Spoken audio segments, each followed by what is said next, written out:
bienvenue dans cette nouvelle vidéo sur l'histoire culturelle des STAPS. Nous en étions dans la partie 3, évolution des techniques sportives. Après avoir abordé l'histoire des techniques corporelles et sportives dans la première vidéo de cette partie, nous allons maintenant nous intéresser à la transformation de l'environnement et des techniques corporelles dans cette nouvelle vidéo.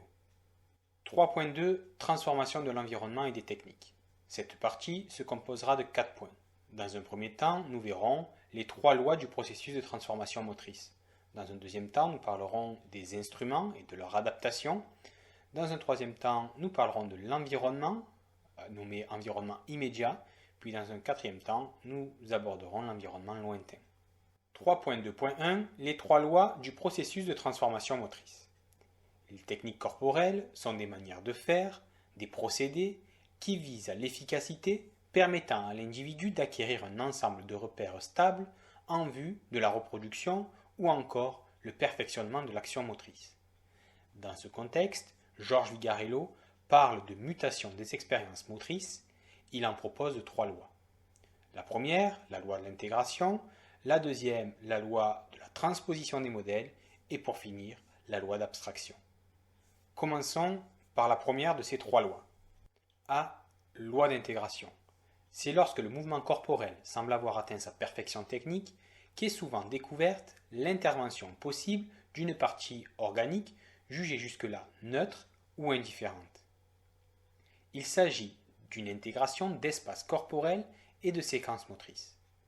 Pour Georges Vigarello, il s'agit de l'intégration progressive des forces, fonctions et des sous-ensembles corporels au sein d'une même finalité technique. C'est-à-dire l'intégration au fil du temps des différentes zones corporelles, les bras, les jambes, le tronc, en prenant en considération les forces qui entourent l'individu, comme la force centrifuge à la hauteur, en ayant pour objectif le dépassement des limites corporelles, la perfection technique, ou encore atteindre une performance optimale, c'est-à-dire battre des records. B.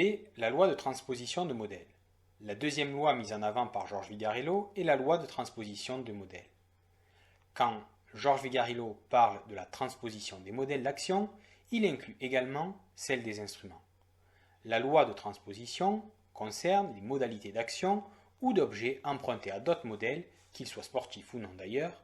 Celle-ci suggère une certaine imagination, à l'image de celle du sprinter aborigène Bobby McDonald au XIXe siècle, qui prend le départ d'une course avec les 2 mains au sol et en remporte cette course.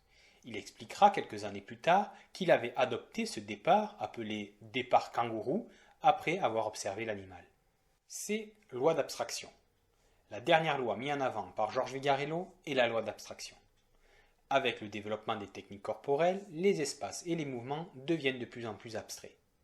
Les pratiques physiques et corporelles, puis sportives, se déroulent dans l'espace quotidien, familier et informel, puis ils vont devenir abstraits, artificiels et formels. On appelle cela le processus de déréalisation. Le champ devient le stade et la rivière se transforme en bac à sable, faisant diminuer la notion de risque.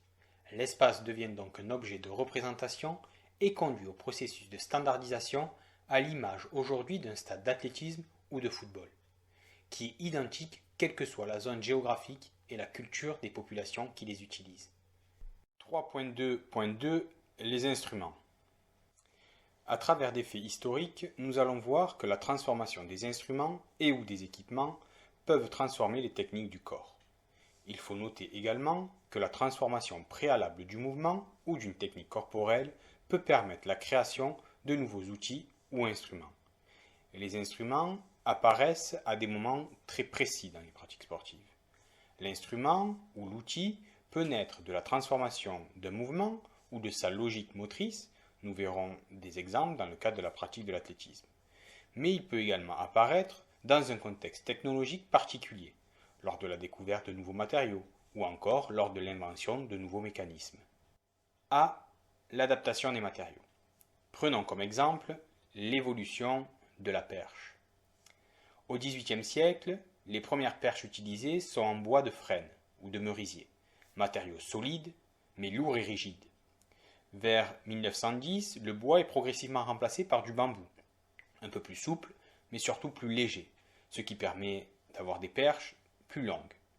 À partir de 1950, les perches en métal sont utilisées avec de l'aluminium également ou de l'acier. Et depuis les années 1960, les perches sont en matériaux composites, à base de fibres de verre, de fibres de carbone, ce qui les rend plus légères, plus souples également, et plus résistantes. Avec l'évolution des perches, les articulations mécaniques du seau ont changé. De ce fait, les qualités attendues du perchiste également. L'exemple peut paraître banal, mais plus fondamentalement, c'est une succession d'âges des matériaux qui permet l'évolution des équipements et du geste sportif. Vigarello met en avant 3 âges d'évolution des matériaux.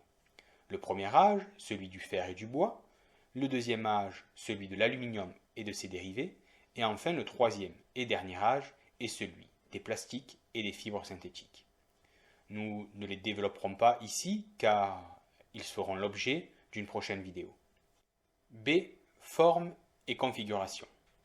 L'évolution du matériel sportif ne se limite pas seulement aux évolutions de la matière. Il y a aussi des modifications mécaniques et structurelles.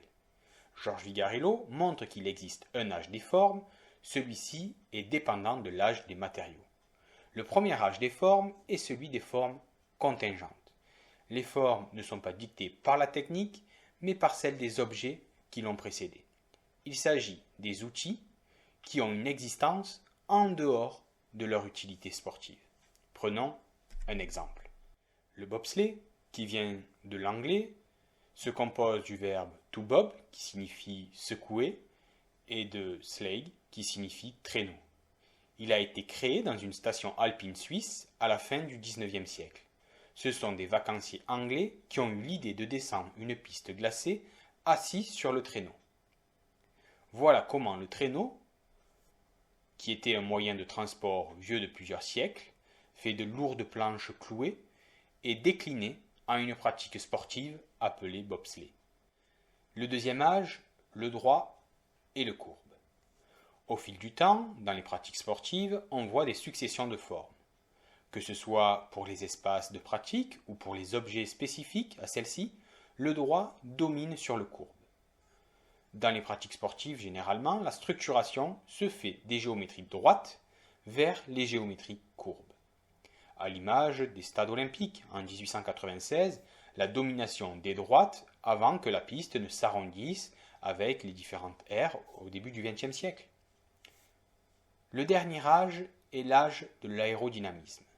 Des formes avec des prémices dès le début du XXe siècle, voitures de course étudiées pour offrir une moindre résistance à l'air.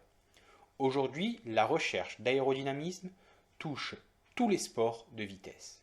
Nous reviendrons sur ces âges dans une prochaine vidéo. C. Les instruments et l'arbitrage.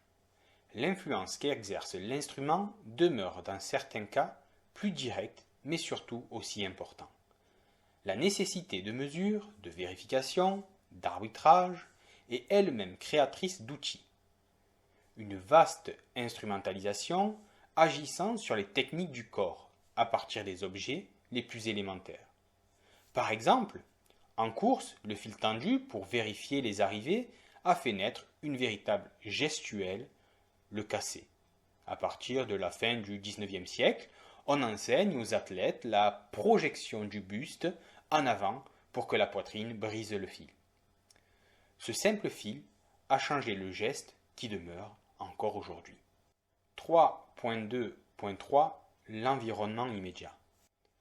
À travers des faits historiques, nous allons voir que la transformation des lieux de pratique peut transformer les techniques du corps.